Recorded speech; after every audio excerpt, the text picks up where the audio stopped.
प्रिय विद्यार्थियों,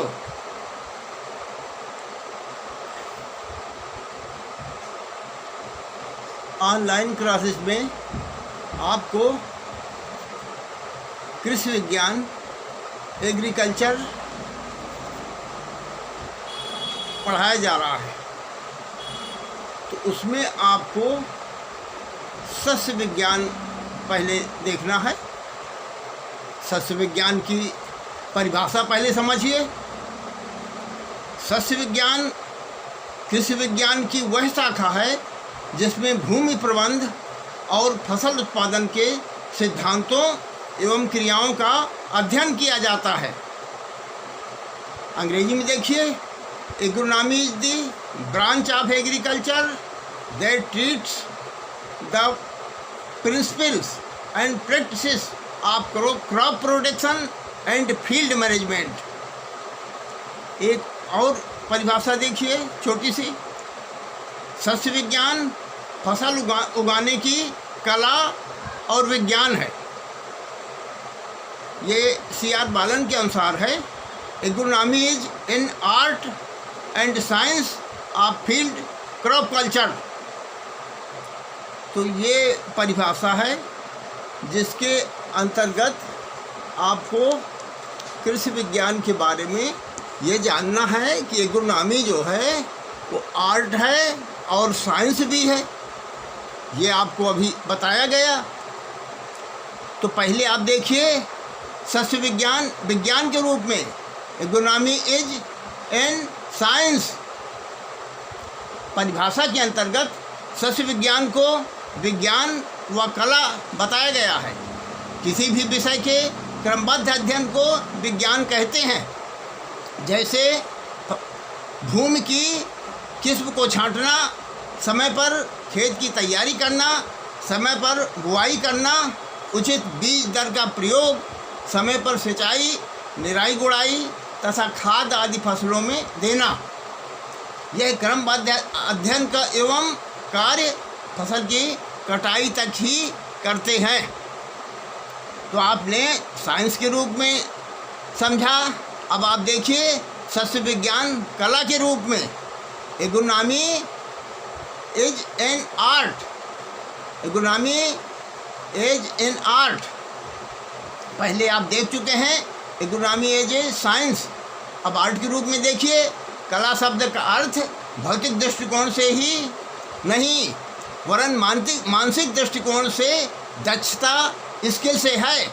इस दृष्टिकोण से कृषि अध्ययन के अंतर्गत चिंतन विधायन यानी प्रोसेस ऑफ थॉट्स व दक्षता सम्मिलित है, जिनका प्रयोग किसान विभिन्न कृषि कार्यों के करने में करता है। यह साधारणतः विदित है कि कुछ कृषक अन्य कृषकों की अपेक्षा एक दिए हुए कार्य को शीघ्रता, सरलता व दक्षता पूर्वक करते हैं। तब हम कहते हैं कि ये किसान अधिक दक्ष है, क्योंकि इनकी हर एक गतिविधि व्यर्थ नहीं जाती। इसलिए सस्य विज्ञान एक कला है। अब आप सस्य विज्ञान का क्षेत्र समझिए, स्कोप ऑफ एग्रोनॉमी। देखिए, अन्न मनुष्य की आधारभूत आवश्यकताओं में से एक है, जो कि हमारे देश में फसलों से ही पूरी की जाती है। परंतु बढ़ती हुई जनसंख्या को देखते हुए इस समस्या का समाधान दो ही विधि से किया जा सकता है। नंबर 1, खेती के अंतर्गत भूमि बढ़ाई जाए जिससे उत्पादन बढ़ सके, परंतु भूमि सीमित है, अतः यह संभव नहीं है।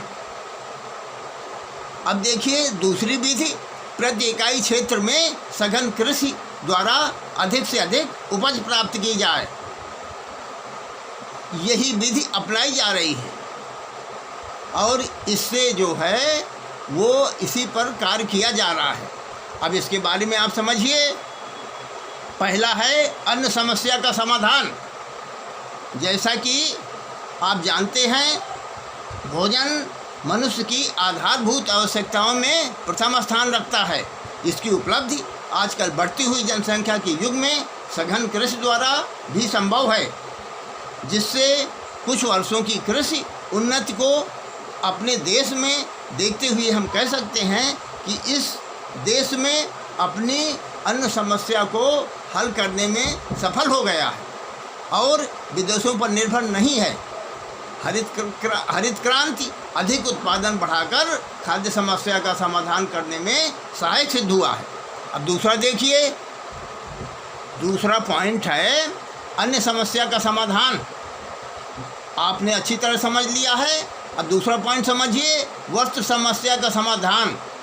मनुष्य को 3 आधारभूत आवश्यकताओं में भोजन, वस्त्र तथा मकान में वस्त्र पूर्ति का स्थान दूसरा है, जिसका समाधान रेशे वाली फसल, कई फसलें जैसे जूट, कपास इत्यादि उगाकर करते हैं। अब तीसरा देखिए, पशु के लिए चारे की उपलब्धि। हमारे देश की कृषि आधुनिक युग में ही भी अधिकतर पशुओं पर आधारित है। मशीनीकरण का युग होते हुए भी हमारे देश में अभी तक इसका प्रचलन किसी विशेष कारणों से पूर्णतया नहीं हो पाया है। अतः पशुओं के पालन पोषण के लिए खाद्य अर्थात चारे की व्यवस्था भी सघन कृषि द्वारा ही संभव है। इसके अतिरिक्त पशुपालन अपरोक्ष रूप से देश में चमड़ा उद्योग व दुग्ध उद्योग को भी प्रभावित करता है। तो आपने पशुओं के चारे की उपलब्धि समझा। अब चौथा समझिए, बेरोजगारी की समस्या का समाधान। सस्य विज्ञान मनुष्य को अपरोक्ष या परोक्ष रूप से रोजगार प्रदान करता है।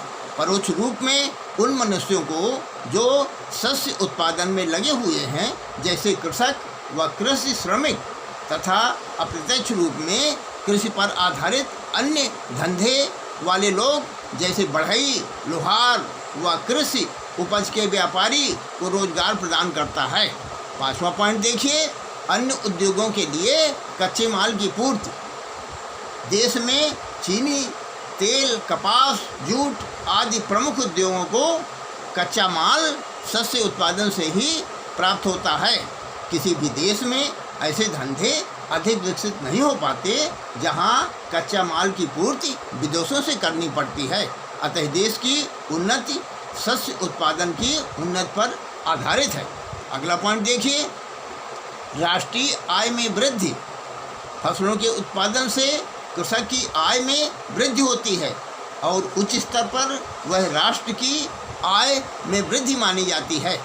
इसके अतिरिक्त कृषि उत्पादन पर विभिन्न करों के रूप में राज्य सरकार तथा केंद्रीय सरकार की आय भी आधारित है, जैसे मालगुजारी, कृषि आय कर, सिंचाई कर व उत्पादन कर। अतः शस्य उत्पादन राष्ट्रीय आय का एक अंग है। अगला पॉइंट समझिए, शस्य उत्पादन से अन्य घरेलू आवश्यकताओं की पूर्ति। खाद्य एवं वस्त्र पूर्ति के अतिरिक्त अन्य आवश्यकताओं जैसे ईंधन व खाद्य तेल आदि की पूर्ति भी शस्य उत्पादन से की जाती है। अगला पॉइंट समझिए, अंतर्राष्ट्रीय ख्याति। कुछ विशेष फसलों के उत्पादन में अपने देश को अंतर्राष्ट्रीय प्रसिद्धि प्राप्त है। इनमें प्रमुख फसलें गन्ना, चाय, काफ़ी, कपास तथा जूट हैं। अगला पॉइंट समझिए, रहन सहन के स्तर में वृद्धि। शस्य उत्पादन से मनुष्यों की आय बढ़ती है, जो कि उनके रहन सहन के स्तर को ऊंचा उठाती है। इस प्रकार आर्थिक रूप से देश की जनता का रहन सहन का स्तर ऊपर उठता है। अंतिम पॉइंट समझिए, विभिन्न पर्यावरणीय कारक जैसे जलवायु, मृदा, खेत की तैयारी, उन्नतशील प्रजातियां, बुआई का तरीका, कृषि तकनीक आदि का फसल की उपज पर प्रत्यक्ष प्रभाव पड़ता है। अतः इन कारकों का उचित प्रबंध करके उत्पादन में वृद्धि कर सकते हैं। अब आप प्रश्न लिखिए जो आपको करना है, उत्तर लिखना है और मेरे पास भेजना है। प्रश्न नंबर 1, सस्य विज्ञान क्या है, इसको समझाइए परिभाषा दे करके। एक प्रश्न और लिखिए, दूसरा, सस्य विज्ञान की